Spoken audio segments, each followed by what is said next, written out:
The Wall Street Journal, Thursday, June 17th, 2021. What's news? What's news? Fed officials signal they expect to raise interest rates by late 2023, sooner than they anticipated in March, as the economy recovers rapidly from the effects of the pandemic and inflation heats up. U.S. stocks ended lower in the wake of the Fed's policy meeting, with the S&P 500, Dow, and Nasdaq down 0.5, 0.8, and 0.2% respectively. Justice Department filed an antitrust lawsuit challenging insurance broker Aon's proposed $35 billion acquisition of rival Willis Towers Watson. Some Apple initiatives aimed at broadly disrupting the healthcare sector have struggled. Microsoft says CEO Satya Nadella is also assuming the post of chairman. China's economic growth moderated in May as flattering comparisons to the pandemic hit. Economic figures early last year tapered off and consumers kept a close eye on their pocketbooks. China said it would begin to sell major industrial metals from state stockpiles to squelch factory price increases that have hit a 13-year high. Transatlantic truce over jetliner subsidies set up Boeing and rival Airbus for the revitalized battle in their home markets. So let's go to page 17. Media partisanship in plain view.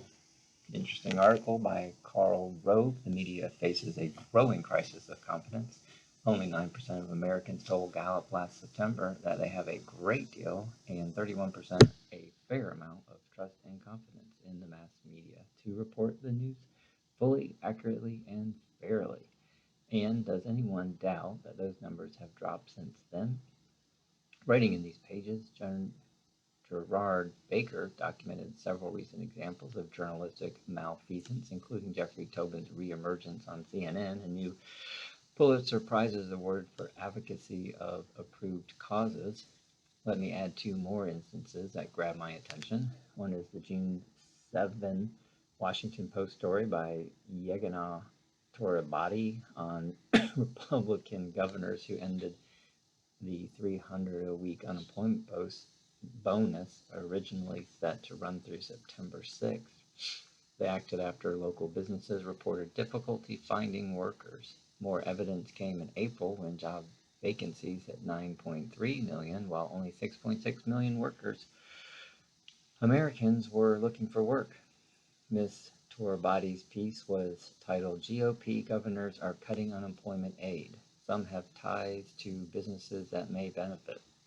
She unsubtle accused four governors of ending the benefits to enrich themselves, since they or their families own businesses that are looking for workers. These include resorts, an agriculture enterprise, and an air conditioning wholesaler, the last with 19 employees.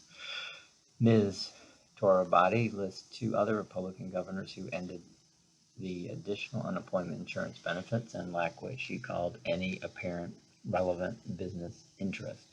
Presumably, so did the 19 other unnamed GOP governors who have discontinued the bonus. Applying the Torabati standard, can Republican governors show they're not basing decisions on personal connections to businesses that are trying to find workers? Only if they pursue policies that harm the economy and discourage people from working. The idea for this ideological hit job may have been Ms. Torabati's, but journalists came up with a bad story idea all the time. Where were the Washington Post editors to wave this one off? Or would they ever apply Ms. Torabati's approach to policies favored by liberals? Would Post editors assign a reporter to identify which congressional Democrats who voted for the $7,500 federal subsidy for buying an electric car, or the attempt to raise it to $12,500? Have family or friends who's received this largest? Would Post editors assign Ms. Torabati to uncover which parents or friends of lawmakers own clean energy stocks that might benefit from the new indirect from Green New Deal bills? These are rhetorical questions. It has long been an iron rule that the mainstream media doesn't treat liberals with the same scrutiny as conservatives. What's the difference? What different is how open, persistent, and routine this double standard is today, and how dangerous that is. In other cases, the decision by CNN's Jake Tapper not to interview any Republicans who challenged the certification of electoral votes for President Biden because he says they continue to erode confidence in our democracy by supporting former President Donald Trump's big lie that the 2020 election was stolen. Mr. Tapper gets to choose his guests, but is he outraged only at Republican election challengers? 32 Democrats voted against accepting Electoral College results after President George W. Bush's 2004 re-election, claiming voting machines were manipulated to create his 118,601 vote Ohio victory. Yet, since the fall of 2014, Mr. Tapper has conducted at least 17 interviews of Democrats who voted to reject the 2004 certification. One leader of that effort, House Majority Whip James Clyburn, has been Mr. Tapper's guest 3 times this year alone. The host interviewed another rep, Sheila Jackson Lee, this month. Other Democrat election deniers interviewed by Mr. Tapper since 2014 include Representative Barbara Lee, Senator Ed Markey, the now deceased Representative John Lewis, and former Reps Lacey Clay and Jesse Jackson Jr. I think Democrats who voted in 2005 against certification and Republicans who did so in 2021 were both wrong. But will Mr. Tapper employ the same standard with Democratic election deniers that he has applied to Republicans? Will he refuse to interview House Energy and Commerce Chairman Frank Pallone, Homeland Security Chairman Benny Thompson, Financial Service Chairman Maxine Waters, and the other Democratic election deniers still in Congress? Or is it Mr. Tapper's standard that some election deniers are tolerable and others are not?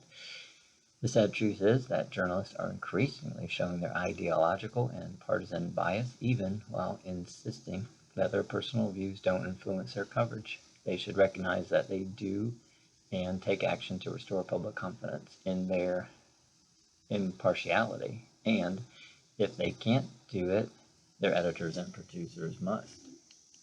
Mr. Rove helped organize the Political Action Committee American Crossroads and is author of The Triumph of William McKinley, Simon & Schuster, 2015. I think the ultimate understanding we should take away from this is that the media has become completely untrustworthy. And how can they rectify this? I would say that the best way newspapers can move forward is to be more transparent, give more direct access to how they're making their opinion and how we can be convinced about it. Even in news today, depending on what newspaper you read, it's almost impossible to understand if Biden and Putin got along or didn't get along, if it was a huge win or a huge loss.